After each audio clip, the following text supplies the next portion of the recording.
ಇನ್ನು ಸದ್ಯಕ್ಕೆ ಪೊಲೀಸ್ ಕಸ್ಟಡಿಯಲ್ಲಿರುವಂತಹ ದರ್ಶನ್ ಬೆಳಗ್ಗೆ ಉಪಹಾರವನ್ನು ಕೂಡ ಸೇವಿಸಿಲ್ಲ ಅನ್ನೋದು ಗೊತ್ತಾಗ್ತಾ ಇದೆ.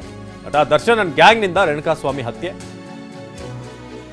ಊಟ ತಿಂಡಿ ಬೇಡ ಅಂತಿರುವಂತಹ 13 ಆರೋಪಿಗಳು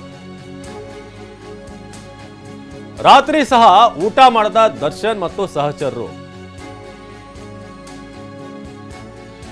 ರಾತ್ರಿ ಊಟ ಬೇಡ ಮಜ್ಜಿಗೆ ಅನ್ನ ಕೊಡಿ ಅಂತ ದರ್ಶನ್ ಹೇಳಿದ್ರಂತೆ. ಬೆಳಗ್ಗೆ ದರ್ಶನ್ ಸಹಚರಿಗೆ ತಿಂಡಿ ನೀಡಿದಂತ ಪೊಲೀಸರು, ತಿಂಡಿಗೆ ರೈಸ್ ಬಾತ್ ಮತ್ತು ಇಡ್ಲಿಯನ್ನ ನೀಡಿದಂತ ಪೊಲೀಸರು ಬೆಳಗ್ಗೆ ತಿಂಡಿ ಬೇಡ ಕಾಫಿ ಟೀ ಬಿಸ್ಕೆಟ್ ಸಾಕು ಅಂತ ಅಲ್ಲಿ ಮನವಿ ಮಾಡಲಾಗಿತ್ತು ಅಂತ.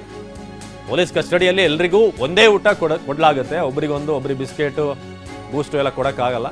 ಕೊಟ್ಟ ಊಟವನ್ನ ಸೇವಿಸಬೇಕು ಅಂತ ಅಧಿಕಾರಿಗಳು ಕೂಡ ಹೇಳಿದ್ದಾರೆ ಅಂತ ಗೊತ್ತಾಗಿದೆ.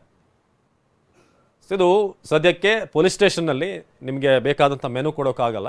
ಏನು ಎಲ್ಲಿಗೆ ತರ್ತಾರೆ, ರೈಸ್ ಬಾತ್ ಇಡ್ಲಿ ತರಿಸಿದ್ವಿ ಅದನ್ನು ತಿನ್ನಿ ಅಂತ ಸದ್ಯಕ್ಕೆ ತಿಳಿಸಲಾಗಿದೆ ಅಂತ.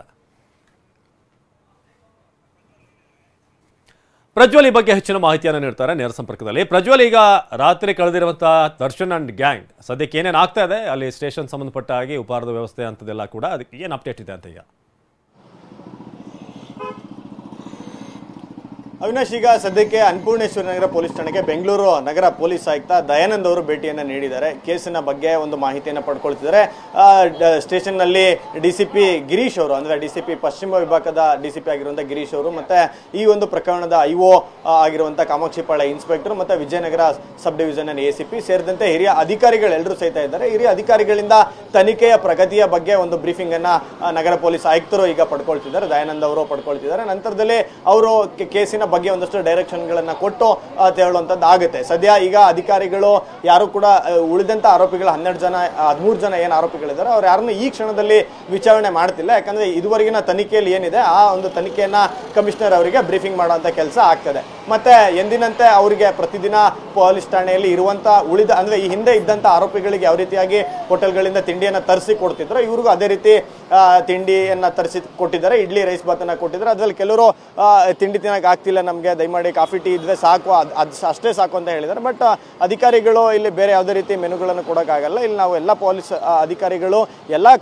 ಅರೆಸ್ಟ್ ಮಾಡ್ಕೊಂಡ್ ಬಂದಂತ, ವಶಕ್ಕೆ ಪಡ್ಕೊಂಡ್ ಬಂದಂತ ವ್ಯಕ್ತಿಗಳಿಗೆ ಏನು ತಿಂಡಿ ಊಟ ಅಂತ ತರಿಸಿ ಕೊಡ್ತೀವಿ ಅದನ್ನೇ ತಿನ್ನಬೇಕು. ಮತ್ತೆ ಇಲ್ಲಿದ್ದಾಗ ಆರೋಗ್ಯವಾಗಿ ಊಟ ತಿಂಡಿಯನ್ನ ಮಾಡಬೇಕು, ಮತ್ತೆ ಮೆಡಿಕಲ್ ಟೆಸ್ಟ್ಗಳು ಇರ್ತವೆ ಅನ್ನೋದನ್ನ ಸೂಚನೆಯನ್ನ ಕೊಟ್ಟಿದ್ದಾರೆ. ರಾತ್ರಿ ಸಹಿತ ದರ್ಶನ್ ಅವರು ಸಹಿತ ಏನೋ ಸೇರಿದಂತೆ ಉಳಿದವರು ಏನು ಊಟ ಮಾಡ್ಲಿಕ್ಕೆ ಅಷ್ಟೊಂದು ಇಂಟ್ರೆಸ್ಟ್ ನ ತೋರಿಸಿಲ್ಲ.